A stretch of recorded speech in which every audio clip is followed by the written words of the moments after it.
नमस्कार दोस्तों, शर्मिष्ठा पनौली आप सभी लोग जानते हैं कि आज के समय इसको गिरफ्तार कर लिया गया है। लॉ की स्टूडेंट रह चुकी है, हालांकि अभी भी कंप्लीट कर रही थी पढ़ाई, लास्ट ईयर चल रहा था, लेकिन गिरफ्तार कर लिया। कोलकाता से पुलिस आई, क्योंकि कोलकाता की ही थी, गुरुग्राम से गिरफ्तार किया है हरियाणा में आकर के पुलिस को मालूम नहीं क्या पट्टी पढ़ाई है कि खुकार अपराधी है या ख़तरनाक अपराधी है या आतंकवादी है, क्या है ये नहीं मालूम, क्या पट्टी पढ़ाई, लेकिन गिरफ्तार करके ले गई है। हालांकि ऐसा लगता है ये सारा कुछ देखने सुनने के बाद कि शायद हरियाणा पुलिस ने कुछ सही से वेरीफाई किया नहीं होगा। अचंभे की तो बात यह है कि वजाहत खान जिसने एफआईआर दर्ज करी थी शर्मिष्ठा पर, उस बंदे पे ऑलरेडी केस दर्ज है। और केस दर्ज को नॉर्मली गाली गुत्ते लड़ाई झगड़े की नहीं, दूसरे के धार्मिक भावनाओं को ठेस पहुंचाना, और ये ठेस लगातार सोशल मीडिया पे पहुंचाता रहा है। ये आप ट्वीट देख सकते हैं, आराम से पढ़ सकते हैं। लेकिन आज के समय खुलेआम चौड़े में घूम रहा है शर्मिष्ठा को गिरफ्तार करवा के। शर्मिष्ठा के खिलाफ रशीदी फाउंडेशन ने केस दर्ज कराया था और रशीदी फाउंडेशन का जनरल सेक्रेटरी है वजाहत खान। अच्छी बात तो यह है कि कोर्ट ने पीसी न दे करके जीसी दे दी है, यानी कि पुलिस कस्टडी नहीं दी है, जुडिशियल कस्टडी दी है। लेकिन जुडिशियल कस्टडी भी उसके लिए झेलना बहुत मुश्किल है। एक 22 वर्षीय लड़की है, वो कस्टडी भी इसको क्यों मिली? 7 मिनट की वीडियो में 30 सेकंड के लिए बस ज़बान फिसल गई, और उस ज़बान फिसलने के चक्कर में उसने पूरी वीडियो डिलीट भी कर दी, बाकायदा माफ़ी भी मांगी। उसके बावजूद जिन्होंने जो ठान लिया वो करना है तो करना है। कोलकाता से भिजवा दी पुलिस और भैया करवा दिया गिरफ्तार हरियाणा में। अगर आप बोलो कि दी की भी गलती थी तो मैं बता दूं, उन्होंने नबी के लिए कोई भी गाली यूज नहीं किया, सिर्फ डिल्यूजनल बोला है। और सोच के देखो, 72 हुए वर्जिन, वो भी 4 बीवियों के बाद, इट इज डिल्यूजन। ठीक है, अब सवाल ये भी खड़ा होता है कि जो 7 मिनट की वीडियो थी, क्या एफआईआर दर्ज करने से पहले पुलिस ने उसका इंटेंशन देखा कि क्या था? क्या गिरफ्तार करने से पहले उसका इंटेंशन देखा कि क्या था पुलिस ने? क्या गुरुग्राम का जो जज है उन्होंने इंटेंशन देखा 7 मिनट की वीडियो उठा करके कि क्या था इंटेंशन? भाई, क्या कोलकाता के जज साहब ने देखा क्या इंटेंशन था? नहीं। जबकि ये सुप्रीम कोर्ट का भाई ऑर्डर है कि किसी पे भी किसी तरीके से कार्रवाई करनी है तो पहले उसका इंटेंशन देखना चाहिए। यानी कि सुप्रीम कोर्ट की धज्जियाँ उड़ा दी, उसकी ऐसी तैसी कर दी। स्टेट कोर्ट सब कुछ है, सुप्रीम कोर्ट कुछ नहीं है। यदि कोई एसएचओ साहब को हवलदार कुछ ऊट पटांग बातें कह दे तो डायरेक्ट सस्पेंड कर देंगे। तुम्हारा छोटा भाई यदि तुमसे कुछ कह दे तो तुम 4 थप्पड़ मार दोगे। यदि बहस करते समय जज के सामने थोड़ी ऊंची आवाज़ में एडवोकेट बात कर दे या अपनी दलीलें दे दे तो उसको 4 सुना देंगे। लेकिन यहाँ कोई दिक्कत नहीं, ऐसी तैसी करी जा रही सुप्रीम कोर्ट की, सब चल रहा है। ये पूरा केस जो है धार्मिक भावनाओं को ठेस पहुँचाने को लेकर है। लेकिन जब कोलकाता पुलिस आती है हरियाणा में गुरुग्राम में गिरफ्तार करने के लिए, तो जिप्सी में बैठाते टाइम ही पीछे से आप देख सकते हो लाउड स्पीकर की आवाज़ आ रही है, अजान की आवाज़ आ रही है। और अजान में क्या बोला जाता है कि अल्लाह के सिवा कोई और नहीं। यानी कि ये कोई धार्मिक भावनाएं नहीं है। ऐसी धार्मिक भावनाओं को दिन रात कुचला जाता है, सभी लोग कुचलते हुए देखते हैं, सभी लोग कुचलते हुए सुनते हैं, लेकिन कोई कुछ नहीं कहता है।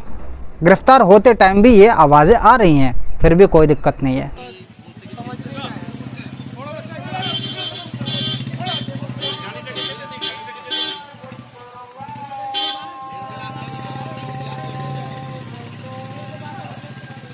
शर्मिष्ठा लॉ की पढ़ाई कर रही थी, लास्ट ईयर रह गया था, तो क्या इसका कोई बड़ा एडवोकेट दोस्त नहीं था? होएगा। क्या कोई इसका साथी दोस्त नहीं था एडवोकेट? होगा, लेकिन वो निकल के सामने नहीं आया है। सवाल तो भाई मेरे अंदर भी खड़ा है कि भाई एक मुसलमान मोहम्मद समीमुद्दीन ही क्या इनको अपना एडवोकेट बनाने के लिए मिला? खैर, जैसे कि मैं समझ रहा हूँ कि कई लोग होते हैं ऐसे केस में सामने नहीं आते, कुछ लोग होते हैं विश्वास दिलाने के लिए कहते हैं कि भाई हाँ हम हैं, या कुछ लोग को विश्वास होता है कि अच्छा एडवोकेट है। तो जब कहीं कोई रास्ता नहीं दिखता है, ठीक उसी प्रकार से जैसे आपको कोई दिक्कत हो या किसी को कोई बीमारी हो तो कुछ लोग कहते हैं भाई पीर मज़ार पे चले जाओ, ठीक कर देंगे, तो आंख मीच करके चले जाते हैं, क्योंकि उनको अर्जेंट ठीक करना होता है। वो मुसीबत को झेल चुके होते हैं, ये झेल रहे होते हैं। तो सेम यही सिचुएशन शायद उनके भी सामने होगी, कोई दिखा नहीं होगा तो जो आया उसको ले लिया। अब ये मत सोचिए कि भाई शर्मिष्ठा ही है कि इकलौती ऐसी है जिसके साथ ऐसा हुआ है। नुपुर शर्मा के बारे में आप जानते हैं, जिसका साथ छोड़ दिया था बीजेपी सरकार ने। अब मैं यहाँ पे पार्टी की बात करूँगा। तेजिंदर सिंह बग्गा को जानते हैं, उसको भी उठा लिया था दूसरे स्टेट से बीजेपी में होते हुए। बाद में छूट गया, छूटना तो था ही, लेकिन किसी में इतनी दम नहीं हुई कि गिरफ्तार होने से रोक सके, जबकि वो पार्टी का ही बंदा है। जीता जागता उदाहरण नूपुर शर्मा है, जीता जागता उदाहरण शर्मिष्ठा पनौली है, और जीता जागता उदाहरण मैं आप लोगों के सामने खड़ा हूं, जिन लोगों के लिए मैंने अपना सब कुछ कुर्बान कर दिया। उन लोगों ने मेरे साथ क्या किया बताने की जरूरत नहीं है। यदि आप यूपी में हैं तो आप बिल्कुल भी ऐसा मत सोचिए कि भाई यूपी में है तो आप सेफ है। रचित कौशिक जी को आप जानते हैं, वो यूपी में था बंदा, कुछ काम से या कुछ मार्केट करने के लिए आया था फैमिली के साथ में। पंजाब पुलिस ने हरियाणा क्रॉस करा, दिल्ली क्रॉस करा, यूपी आ गई, पता नहीं क्या यूपी पुलिस को पट्टी पड़ाई, यूपी से उठा करके ले गए भरी बाजार में पूरी फैमिली के सामने। यहाँ पर मुझे चमचे अच्छे लगते हैं, जो लिबरल गैंग है वो ज़्यादा अच्छी लगती है, यानी कि जो कांग्रेस है वो ज़्यादा बढ़िया लगती है कि अपने लोगों का किस तरीके से लोग साथ देते हैं, किसी भी प्रकार से लोग साथ नहीं छोड़ते हैं। किसी की औकात है नरहर सिंह राठौर को हाथ लगा दे, इतना कुछ बोल चुकी है, धार्मिक भावनाओं को ठेस पहुंचा चुकी है, दिन रात तो पार्टी को लेकर बोलती रहती है। किसी को औकात है उसको हाथ टच कर दे, यदि कोई भी हाथ टच करता है तो शाम तक घर आती है वो। इसे कहते हैं सपोर्ट हर तरीके से। कपिल सिब्बल तो जानते ही है ना, बूढ़ा है, किसी प्रकार से कुछ भी गलत काम कर रहा हो, कुछ भी है, लेकिन किस तरीके से सपोर्ट करता है, शाम तक वापस आती है वो। कुणाल कामरा कुछ भी बोल दे, धार्मिक भावनाओं को ठेस पहुंचाता रहता है, पार्टी को उठ पटांग बोल दे, मोदी कुछ भी बोल दे, कोई दिक्कत नहीं है, खुली चेतावनी देता है। कर्नाटक में वो आ जाओ, किसी की हिम्मत है हाथ टच करके दिखा दो, सबकी फटी रहती है, किसी की बस की नहीं होती जाने। वहाँ कोलकाता से आती है पुलिस हरियाणा में गिरफ्तार करने के लिए, ये इन सबके ऐसे फटी फटी डोलती है। फिर लोग कहते हैं कि सपोर्ट नहीं करते, सपोर्ट नहीं करते, किस तरीके से वही सपोर्ट करा जाए भाई। 2026 में इलेक्शन है वेस्ट बंगाल में, क्यों ना वो अपना काम करे, करेगी। तुम्हारे जैसे चूतिया नहीं है वो, उसको जीतना है तो जीतने के लिए जिस हद तक जाना चाहेगी वो जाएगी। और तुम क्या करते हो, इलेक्शन आ गए, थोड़ा हुआ हल्ला मचवा दिया, बस आगे वोट हिंदू हिंदू हिंदू या हिंदू गांड। किसी की औकात है महबूब मोत्रा हो या राणा अयूब हो या अरफा खान शेरवानी हो, इनको कोई हाथ टच करके दिखा दे, फुल सपोर्ट है विपक्षी पार्टी का, कोई टच करके तो दिखाए।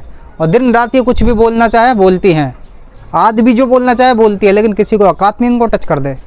इसे कहते हैं सपोर्ट करना। इस तरीके से करा जाता है खुल के सपोर्ट, तब पार्टी पे विश्वास बनता है, तब पार्टियां जीतती हैं। अरे चलो ठीक है, उसको यहाँ से गिरफ्तार कर लिया, लेकर के चले गए, मान लिया तुमने नहीं देखा, कुछ मालूम नहीं चला, कलकत्ता कोई गया अलीपुर कोर्ट में, कोई वो उसका साथी या कोई भी बड़ा हिंदू एडवोकेट गया, यदि कोई जाता उसके साथ में सही से उसके दलील देता तो आज 24 दिन की न्यायिक हिरासत में नहीं जाते। किस तरीके से क्या उसकी हालत करी जाएगी शायद तुम नहीं जानते हो, केवल वही जानती है। अरे तुम लोग क्या करोगे यार इसका सपोर्ट, जब साला कोई हिंदू वकील अपने मंदिर के लिए लड़ने के लिए सामने नहीं आता है। 2 जैन लोग लड़ रहे बेचारे, कोई निकल के सामने नहीं आता है, फटी फटी घूम रही है। हालांकि ये लोग इसीलिए लड़ रहे हैं क्योंकि ये खुद भी अपने आप को हिंदू मानते हैं, लेकिन सबकी फटी फटी घूमती है, साले डरे रहते हैं। ध्यान रखना, आज तुम गर्मी के चक्कर में पेड़ को याद कर रहे हो, क्योंकि पेड़ यदि होते तो इतनी गर्मी नहीं होती, लेकिन जब जिहाद ज़्यादा होएगा ना तब उस हिंदुत्व को याद करोगे जो आज दहाड़ दहाड़ के चिल्ला चिल्ला करके चीख चीख के कह रहा है कि एक दूसरे का सपोर्ट करो, एक दूसरे का साथ दो। हर हर महादेव।